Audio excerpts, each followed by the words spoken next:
Got a nice clean piece all ready to be painted. As you probably guessed, this was a telephone table to start with. I took these off because they're kind of dated, aren't they now? Like, I don't want it to be a telephone table. So by taking these off, I have transformed it very easily into a bedside table. Haven't sanded these down as much as what I might normally do, but you can see that there's some gorgeous wood on this piece. It's really good quality. And the reason why I've not sanded it down as much as I normally might is because I'm going to be going in there with quite a bit of texture. So this is going to be a very inspired French style piece. I've got a few very pretty, exciting plans for it. It's going to be a nice stone-like faux finish, so stay tuned, and I'm going to show you how to do that now.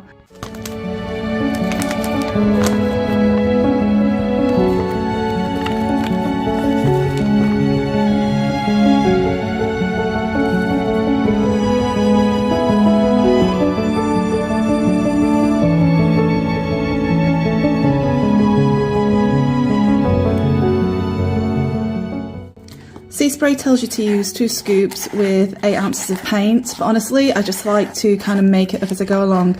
I definitely feel like I'm going to need quite a bit more, but we'll just see how we go. This is going to be my base layer, and I have a chip brush here from Dixie Belle, one of the premium chip brushes, and I'm just going to grab a little bit on my brush. This is the kind of consistency that I've got, so you can see it's fairly thick, and I'm literally just going to dab, dab, dab, dab, dab.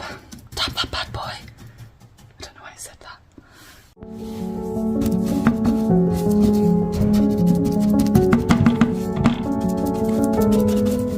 Alright, while I'm putting this first coat on, I have a sort of question for you all.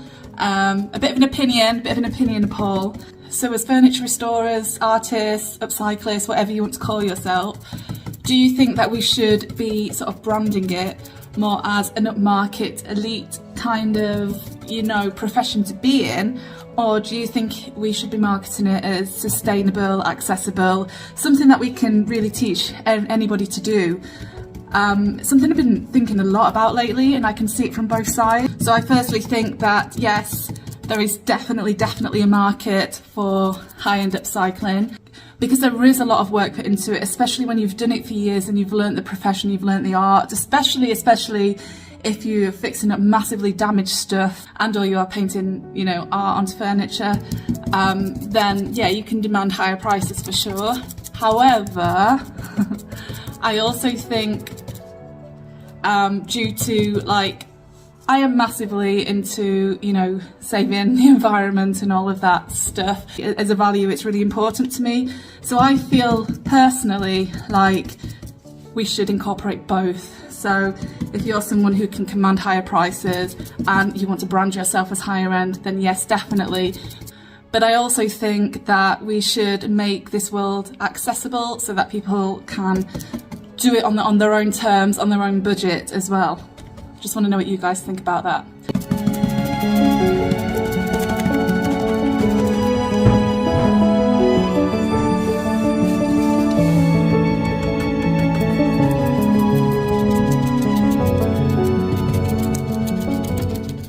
Okay, it's check-in time, and this is where we're at. I've got really good coverage, but you can see there's still like a few little bits and pieces showing through. I've just realised I need to do that leg down there. Got a lot of texture going on, and yeah, that's where we're at. I am scatty sometimes. I'm just gonna do that now. You can't say that these videos aren't, you know, just me painting like I do.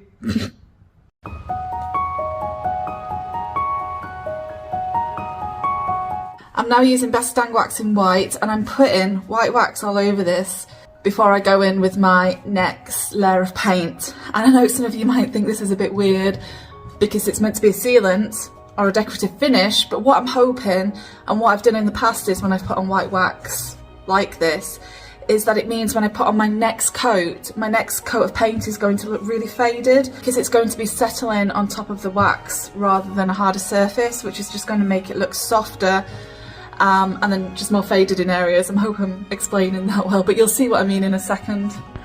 The only place I'm going to miss is this bit and the top part, because I have plans for those.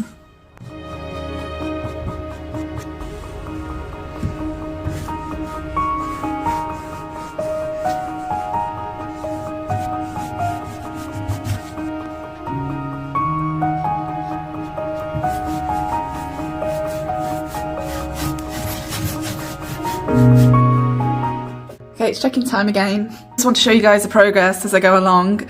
Hopefully you can see that it's not very even, but we've got some white wax on there now, and yeah, it's better if it isn't even, so don't get too caught up on that.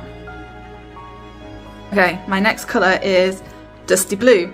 So this is a colour that I don't use very often, and honestly I think I've had this colour in my cabinet for literally years, so I was like thinking it's time for you. So this is going to be my next colour, and I am going to be using the Dixie Belle brush to apply it with. Again, I'm going to be applying this all around, but I'm going to be skipping the top and the middle of this piece here. As I apply it, I'm just going to be using these kind of soft circular movements like that.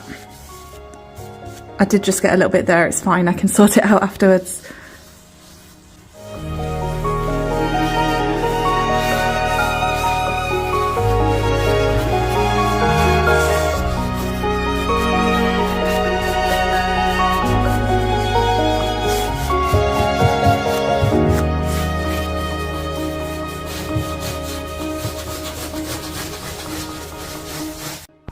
Next up, I have some Stormy Seas and also Sea Glass, and I also have two of the cheaper chip brushes from Dixie Belle, so I'm just going to do a little bit of dry brushing on this now. A dry brush, you just want to take the tiniest amount and maybe just wipe any excess off onto a rag.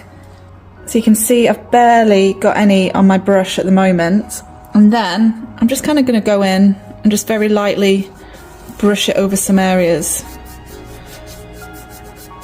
What I'm trying to do is create this old faded look.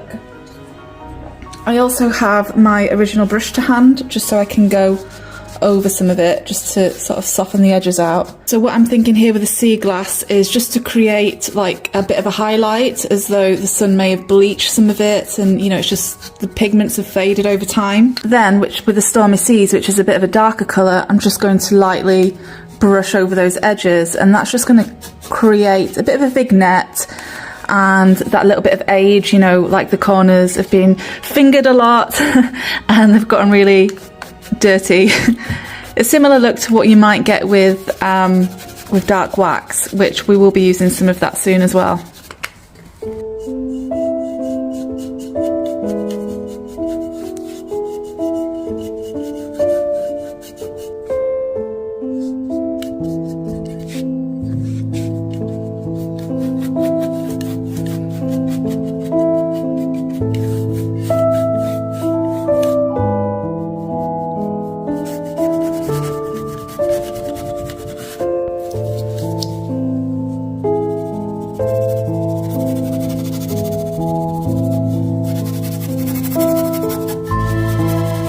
Up next, I have the new decoupage paper from Dixie Belle called Ancient Marrakesh.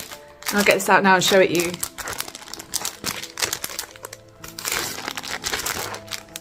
I'm confused. Found it.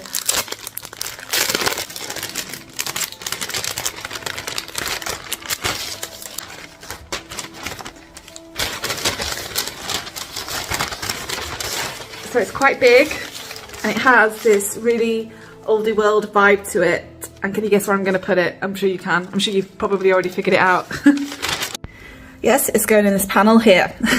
So I have some gator hide, which I'm going to use as my glue.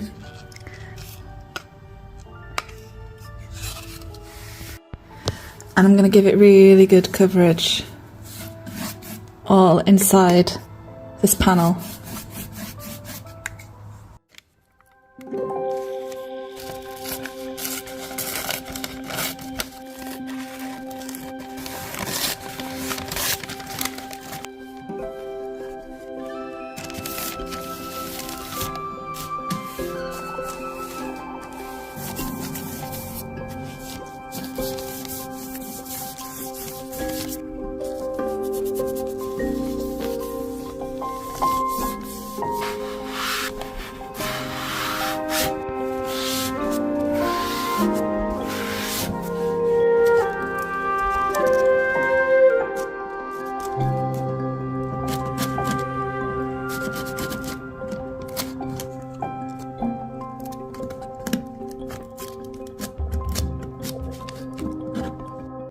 Okay, so I've got these edges and it really doesn't have to be perfect. I'm just going to go in there now with my gator hide and just push them down a little, just get them kind of tucked in.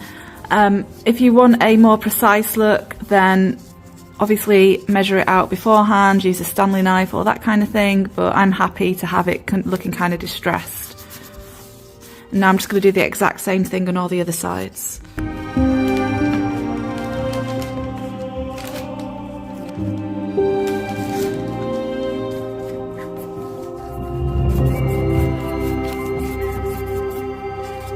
I have kind of not let the paint cure properly, especially with that white wax, and I've gone in and done all of this, and I have scraped and knocked some of the paint off, so I'm going to go in and fix that now.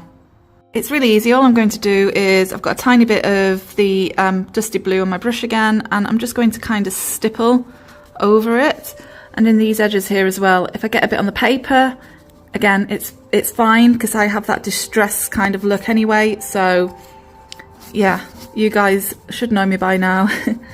And really it's as easy as that. All that side now has kind of disappeared and you can't see that it was ever, you know, knocked or scraped. Actually, what I've decided that I quite like while the gator hide is still wet is just to go in there with some dusty blue like this and then get my fingers and then just rub it, and it kind of just adds to that age, makes it all look like it's blended into one piece. Get my gator hide brush again and just blend it out.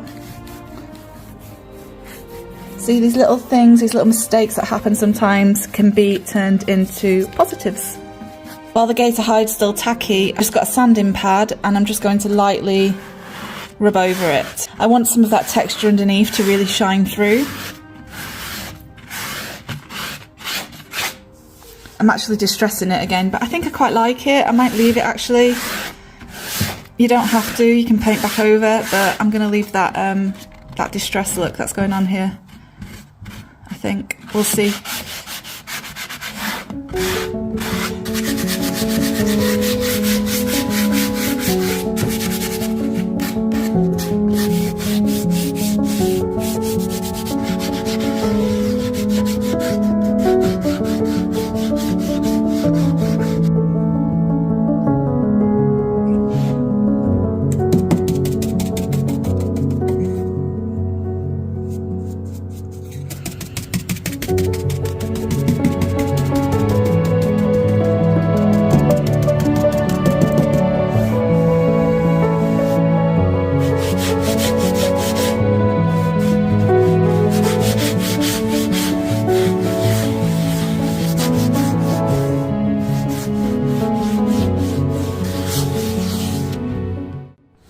So for the rest of this piece, I'm going to seal with more white wax and add a little bit of brown. So I'm going to put the white wax everywhere, but also I've got a little sponge on hand just to wipe some of the excess off, just to give it that kind of cloudy effect.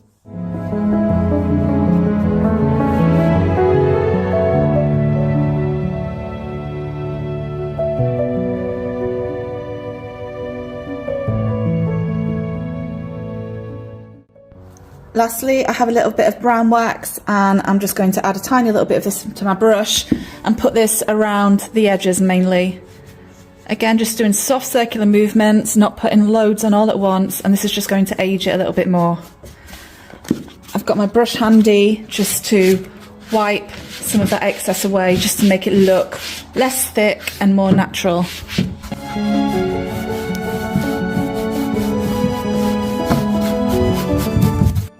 So just to finish up a few final touches, I've got a little bit of paint there.